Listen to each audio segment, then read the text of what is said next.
Hello, everybody. Welcome to Your Capital. What's up? I'm Chuck Wiger, your area state senator. Thank you very much for watching.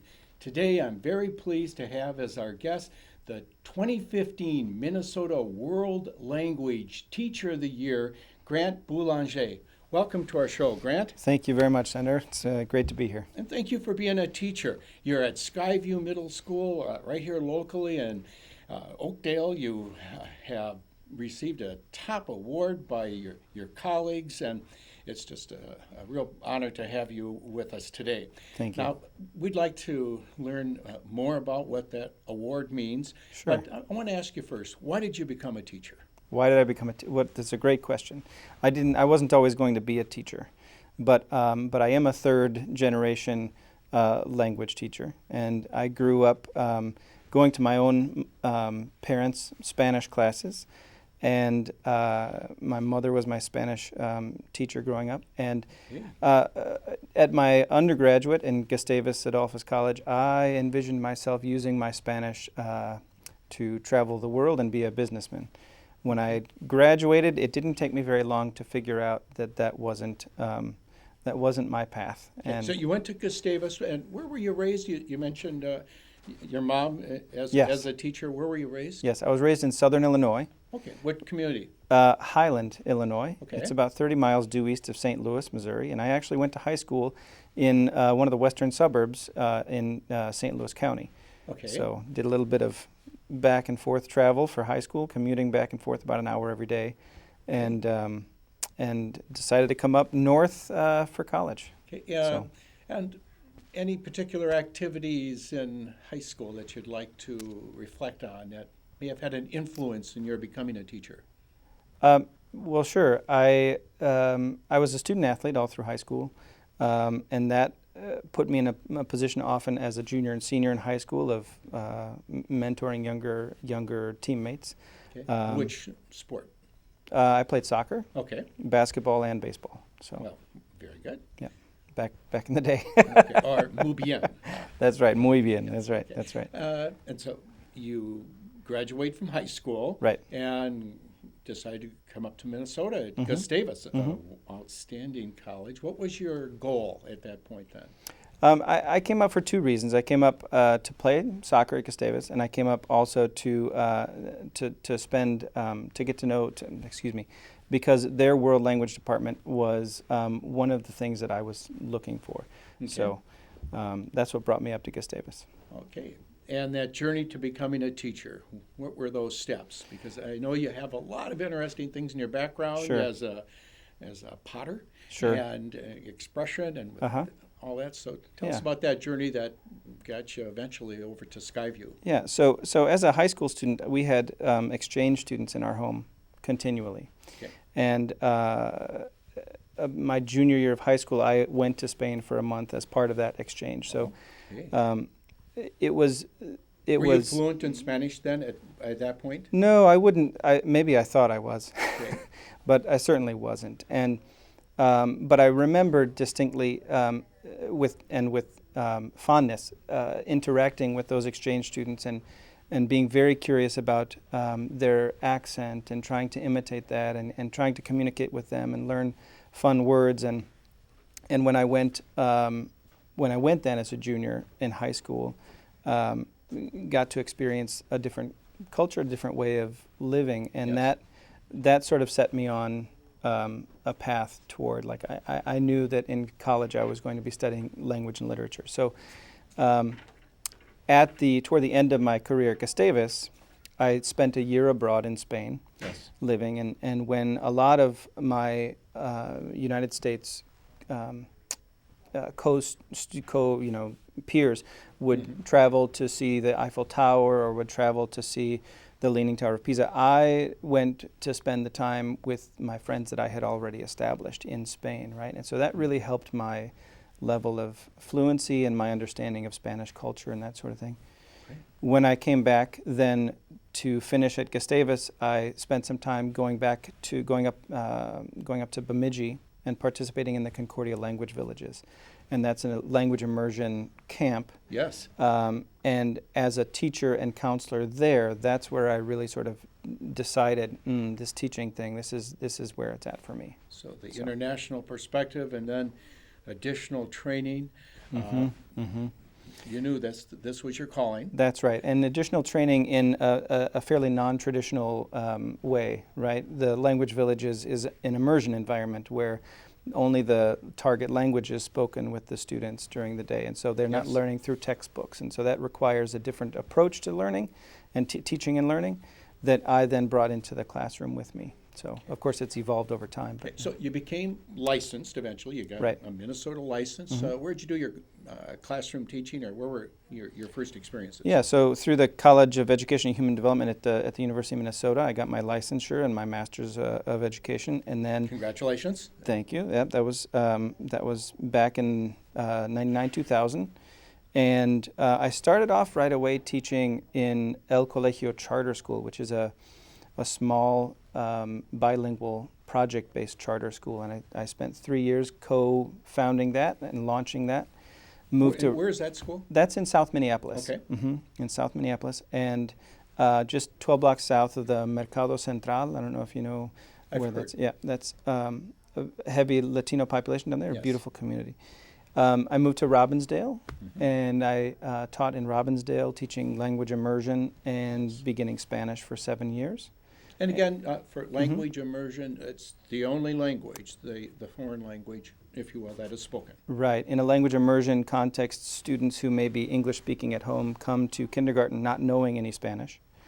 And the teachers speak to them in Spanish, and they develop their academic language over the course of years, and they become proficient in a second language and learn their school, what they need to learn in school. So you're getting a lot of classroom experience, and eventually you're going to be at Skyview Middle School. Right. So in the spring of 2010, there was a decision, maybe it was in 2009, the decision to bring languages from the high school down to the middle school. Yes. In 622, and Skyview put out a call for a teacher. I applied and have been at Skyview since then.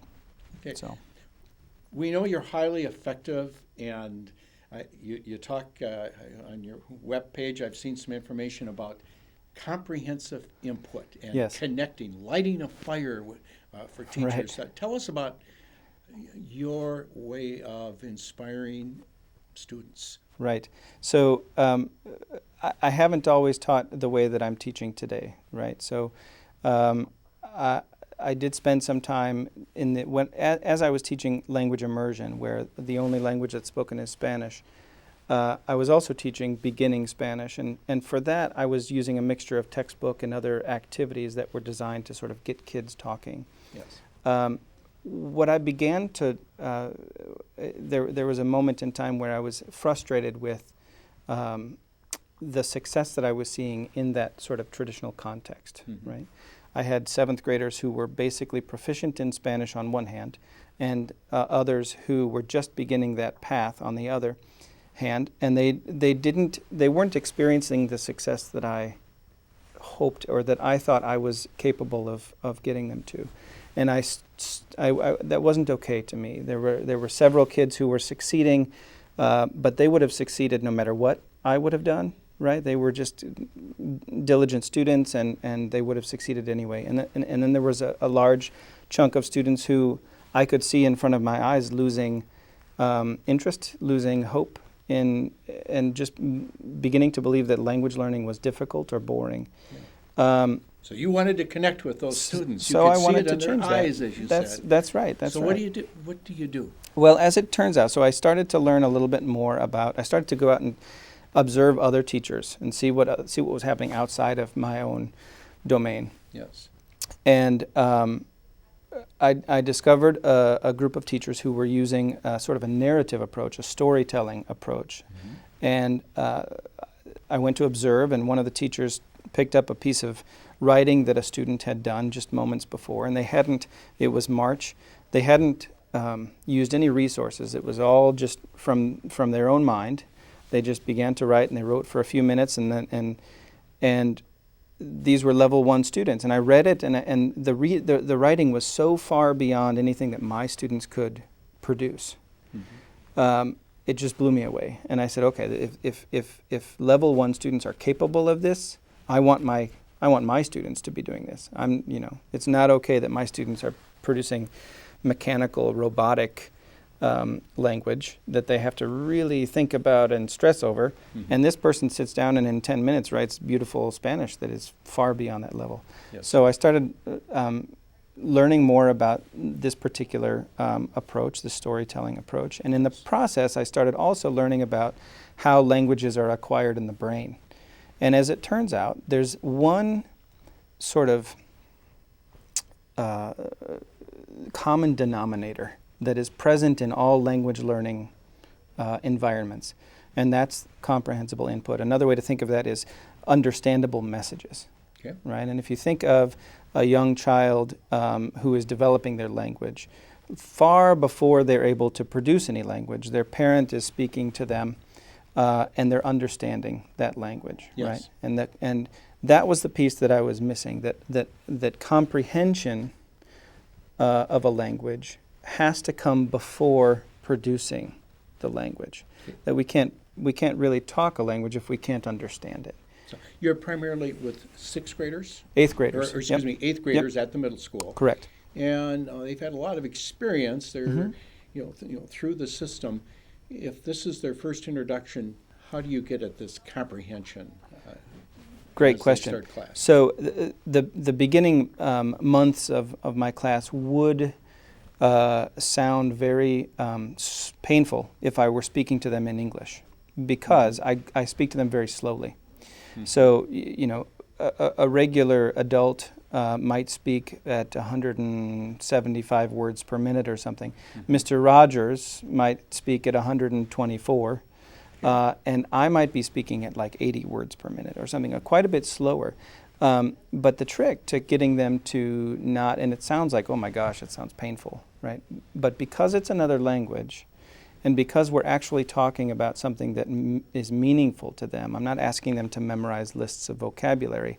I'm talking to them about them. So one of the things I like to do is really customize the curriculum to the kids who are in the class at the time. So if your 8th grade class would be the viewers right now, Sure. what might be a few of the introductory sentences you might be saying in the first day or so? Oh, well, we might introduce ourselves and that sort of thing. But I would start right away with an activity that I like to call a one-word image. Let me tell you about that. So I might say to the class, and I have a magic stool in my classroom, Okay. right? So, class, there's a dragon on this stool, right? And the class, and I train the class to respond to the things that I say so that they show me that they're understanding. Yes.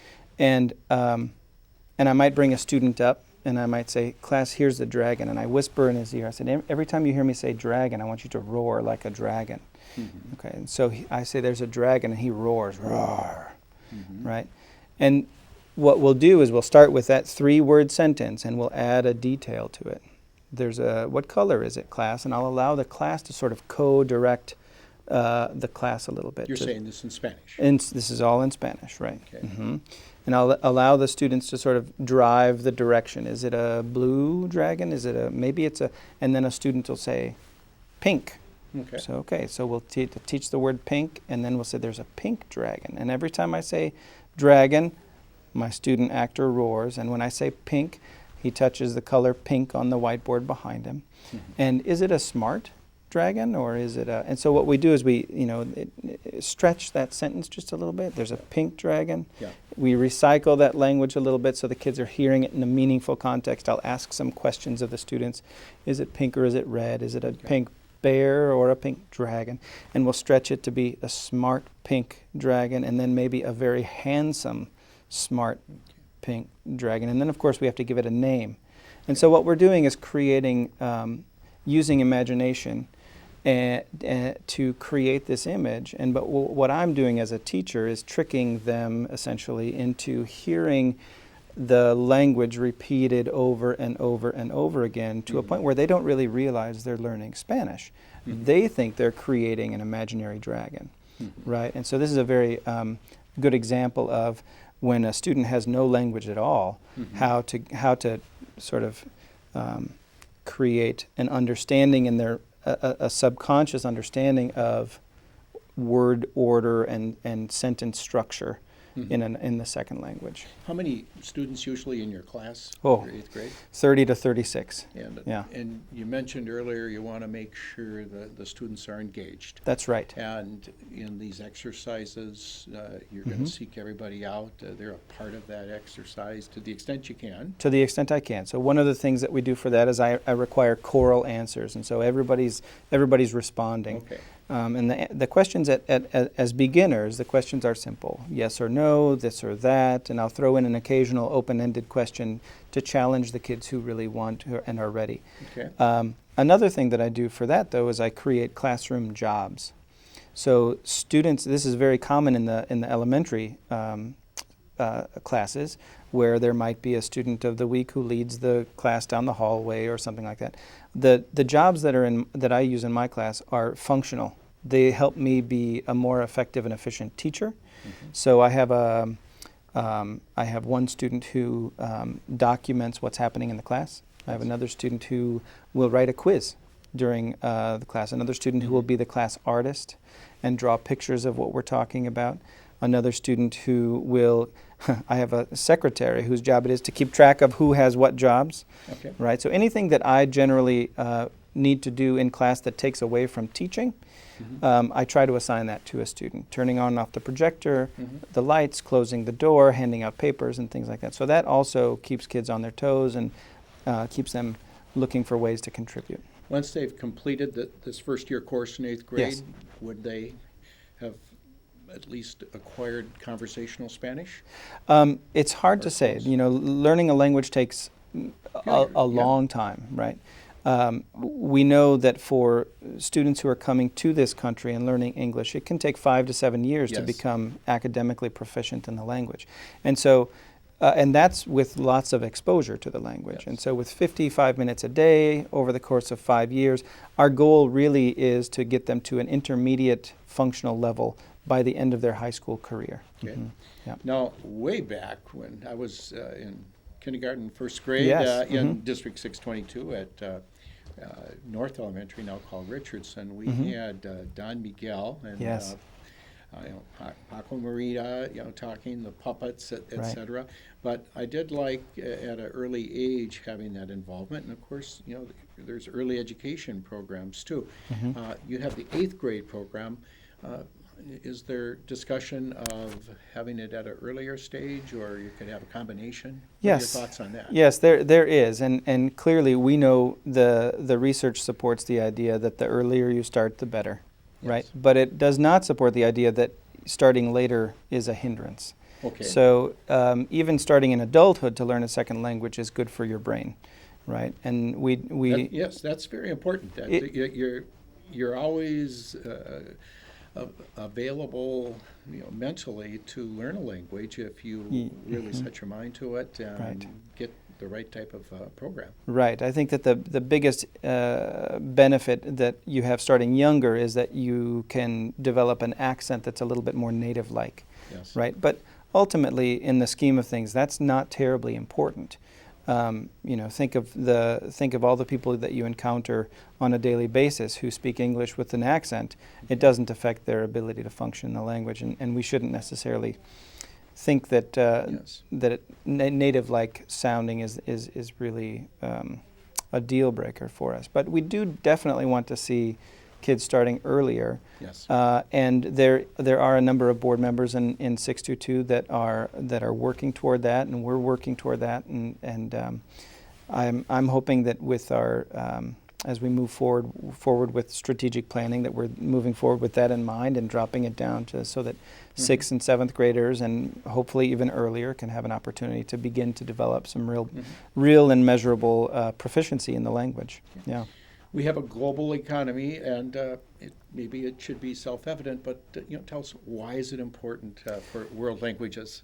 Right, we do. We do have a global economy. So across the United States, the language industry is about a $15 billion industry, right? So we we know that the Department of Education, the Department of State, the Department of Defense are all invested in developing proficient language speakers for the betterment of the government and for the betterment of world relations.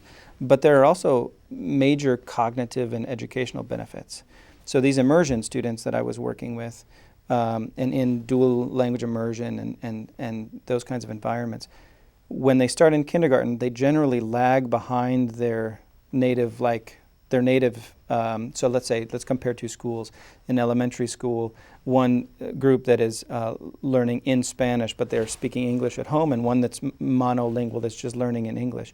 Generally speaking, the monolingual students will outperform these students on reading tests and things like that until they hit about 5th grade. Mm-hmm. But then those bilingual students will catch up to and surpass, right? And so the cognitive benefits, we know that bilinguals have a better capacity for problem solving. We know that bilinguals, that there are studies recently that come out that say that it delays the onset of Alzheimer's later in life if you're bilingual. So there are lots of cognitive benefits, lots of educational benefits to learning a language. Yep.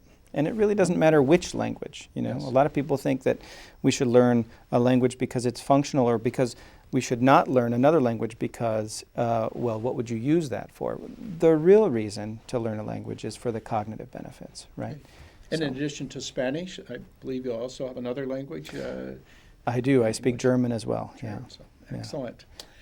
My students I know, because I worked at the language villages, I know bits and pieces of many languages, yes. Right?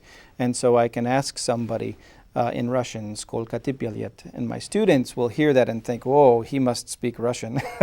I don't. I just have memorized a number of. But it really helps me interpersonally when I have a Russian student in my classroom, right? So I can make a connection with that student. Yeah. You've been very well received, I know at Skyview, and with by the students, parents, your colleagues in world languages, and others, the impact. You've been recognized, as I said earlier, as the 2015 Minnesota World Language Teacher of the Year. Right. Tell us about that award. Right. So there's an organization, there's a state council called the Minnesota Council on the Teaching of Languages and Cultures. And that council represents about 3,000 language teachers in the state of Minnesota. Yes. Over 3,000 actually. So your peers. That's right, my peers. And K through 16, immersion, dual immersion, traditional, and their board nominates a teacher of the year based on resume, based on letters of recommendation, based on other things, and they selected me, yes. Which part of that. It's a huge honor, but then part of that is a commitment to represent Minnesota at the regional competition at the Central States Conference on the Teaching of Foreign Languages. And that was just held about 3 weeks ago, and I stood on the stage with other contenders from many of the other 15 states that the Central States, the Upper Midwest, right? From the Dakotas down to Kentucky, over to Michigan and back. And they selected me to represent the Central States. Yeah. Yes, and now it's on to a national at this taping, and so what a great honor, and that's right. So well deserved. So there are 5 regions across the United States, five regions, and I'll be representing the Central region. And in November in Boston, the American Council on the Teaching of Foreign Languages will have their final competition. They'll name one of those 5 as their national teacher of the year. Yes. So. Well, we're so fortunate to have you, Thank you. Locally. I know you spend a lot of time, in addition to your work in the classroom, doing work with other teachers and sharing best practices. Yeah. You just aren't satisfied with getting a certain level done or for feedback. You want everybody involved. You want to raise the bar as high as you can. You want to light fires. I really liked your website where you talk about that for teachers, where you're reaching out. Tell us a little bit about that, for how you can further inspire your colleagues, which is probably why they made you the teacher of the year. Yeah, potentially, right? I think that... Well, at least Minnesota and Upper Midwest, but Right. your colleagues respect what you're trying to do, and tell us what you're doing with them in terms of their own improvement. Sure. I think, one of the things that I've learned over the course of my career is that what I do in the classroom with my students in front of me matters a great deal, right? Yes. And I believe that in many districts across the country there's a lack of engagement. There are disparities in who reaches to upper levels, and there's not always a whole lot of joy in the classroom. And so those are really three of the pillars of what I believe in and what I do. And college used to be the goal for world language teaching, right? We used to say, okay, those students who are going on to college, you need to learn another language. The reality is that in 2016, we all need to be able to understand at least another language, right? Yes. So that we can, not just for college, but so that we can communicate with our neighbors, so that we can understand one another on a different plane, on a better plane, right? And I think that language learning makes all of us, makes the world a better place.